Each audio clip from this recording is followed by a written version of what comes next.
सलाम दोस्तों, मेरा नाम है डॉक्टर मुकद्दर का सिकंदर। Welcome to my channel. दोस्तों, इजराइल हमास जंग में दुनिया ने खुल के साइड्स देना शुरू कर दी है। फ़लस्तीन के दिफा में यमनी हुती बागी मैदान में आ चुके हैं। यमनी बागियों ने स्ट्रेटेजिकली लोकेटेड स्विस कैनाल से निकल के रेड सी बहीरा अहमर में आने वाले इजरायली जहाज़ों को टारगेट करना शुरू कर दिया है, जो कि दुनिया की तिजारत के लिए एक परेशान कर देने वाली स्ट्रेटेजी है। इससे तिजारत में भी मनफी असरात पड़ रहे हैं, क्योंकि China, India, Pakistan, Taiwan, Vietnam, Indonesia, Malaysia जैसे मुल्कों की यूरोप तक रसाई और शॉर्टेस्ट रास्ता इसी स्विस कैनाल से होकर गुजरता है। यमन एक जंगजरा मुल्क है। उसके कुछ हिस्से पे अभी तक बागियों का कंट्रोल है, खासतौर पर बहीरा अहमर वाले हिस्से पे। यमन के नक्शे का जायजा लें तो यमन को दो समंदर, रेड सी और गल्फ ऑफ एडन कनेक्ट करते हैं। गल्फ ऑफ एडन पे यमन के पोर्ट्स यमनी गवर्नमेंट की मलकियत है, जबकि मगरबी यमन या रेड सी वाले सलीफ और हदीदा पोर्ट्स बागियों के कंट्रोल में है। स्विस कैनाल से निकलने वाले शिप्स यहीं से होके गुजरते हैं। चलें जरा स्विस कैनाल की तारीखी अहमियत पे एक नज़र डालते हैं, ताकि हमें समझने में आसानी हो मुस्तकबिल में जियोपॉलिटिक्स का क्या नक्शा बन सकता है। स्विस कैनाल दरअसल एक मैन मेड कैनाल है जो मेडिटेरियन सी को रेड सी से मिलाती है। ये कैनाल 1859 में बनना शुरू हुई थी और 10 साल के अरसे में मुकम्मल हुई। 1869 में यहाँ से शिप्स की आमदोरफ्त शुरू हो गई। अब ऐसा नहीं है कि एक दिन किसी को अचानक आइडिया आया और नहर की खुदाई शुरू हो गई।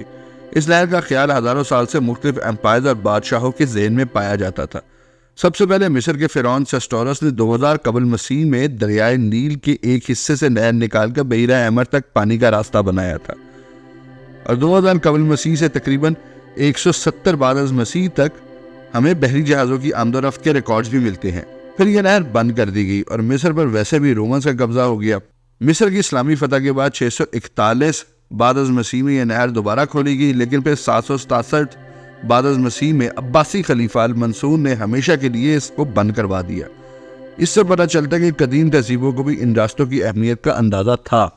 17वीं सदी से यूरोपियन ताकतें इस नहर को दोबारा तमीर करने के लिए मुज़ाकरात करती रही हैं, लेकिन उस वक़्त मिस्र सल्तनत उस्मानिया का हिस्सा था, जिसके सुल्तान ने इस प्रोजेक्ट में कुछ ज़्यादा दिलचस्पी नहीं दिखाई।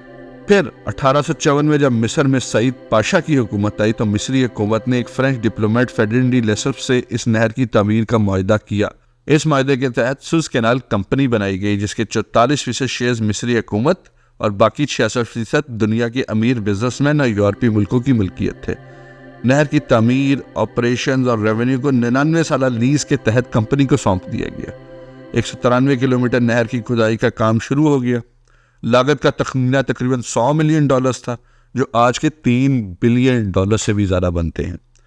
शुरू में तो नहर का कोई ख़ास ज़्यादा फ़ायदा नज़र नहीं आया, पर जैसे जैसे वक्त गुजरता गया ये दुनिया की मईशत में रीढ़ की हड्डी की हैसियत अख्तियार कर गई। बदकिस्मती से 1875 में मईशत की ज़बोहाली की वजह से मिस्री हुकूमत को सुएज़ कैनाल कंपनी में अपना 44% हिस्सा ब्रिटिश सरकार को फ़रोख्त करना पड़ गया। इसकी बदौलत ये पूरी नहर ब्रिटिश सरकार के कंट्रोल में चली गई। 1956 तक ये नहर ब्रिटिश सरकार के कंट्रोल में रही। 1956 में जमाल अब्दुल नासिर मिस्र के हुक्मरान बने, जिन्होंने सुएज़ कैनाल को नेशनलाइज कर लिया। हालांकि अभी 99 साल मुआहदा ख़त्म होने में 13 साल बाकी थे। यहाँ से सुएज़ कैनाल का 1956 का तनाज़ा जन्म लेता है, जब ब्रिटेन, फ्रांस और इजराइल तकरीबन मिस्र पर हमला करने ही वाले थे। ब्रिटेन और फ्रांस ने तो अपनी फौजें भी मिस्र में उतार दी थी, लेकिन फिर अमेरिका की मुदाखलत पर जंग रुकवा दी गई। दुनिया अभी वर्ल्ड वॉर 2 के असरात से बाहर नहीं निकली थी और अमेरिका कोरिया वॉर में मसरूफ़ था। वो नहीं चाहता था कि मिडल ईस्ट में कोई नया महाज खोला जाए जिससे इजराइल के वजूद को ख़तरा हो। दरअसल दोस्तों, जमाल अब्दुल नासिर ने सुएज़ कैनाल को तो नेशनलाइज कर लिया, पर एक अरब नेशनलिज्म का नारा भी बुलंद किया और तमाम अरब मुल्कों को इजराइल के खिलाफ ला खड़ा किया। अमेरिका और मगरबी ताकतों की कुछ मजबूरियों की वजह से इजिप्ट इस नहर को नेशनलाइज करके अपना कंट्रोल जमाने में कामयाब हो गया, जिसका इजिप्ट की मईशत को बेइंतहा फ़ायदा हुआ। आज के दौर में इजिप्ट को इस नहर के किराए की मद में ही $6 बिलियन से ज़्यादा की आमदन होती है और दुनिया की 12% तिजारत इस रूट से होती है। ब्लूमबर्ग मैगजीन ने इस पे अपना तज़किया दिया कि consider every item 10 feet of view, there is a good chance they sail through the Suez Canal। दरअसल दोस्तों, 18वीं सदी में अगर आप नक्शे पे नज़र डालें तो यूरोप से एशिया तक का रूट पूरे अफ्रीका से होकर गुजरता था, और ब्रिटेन और दूसरी यूरोपीय ताकतें इस दौर में पूरे एशिया को कॉलोनाइज कर रही थी।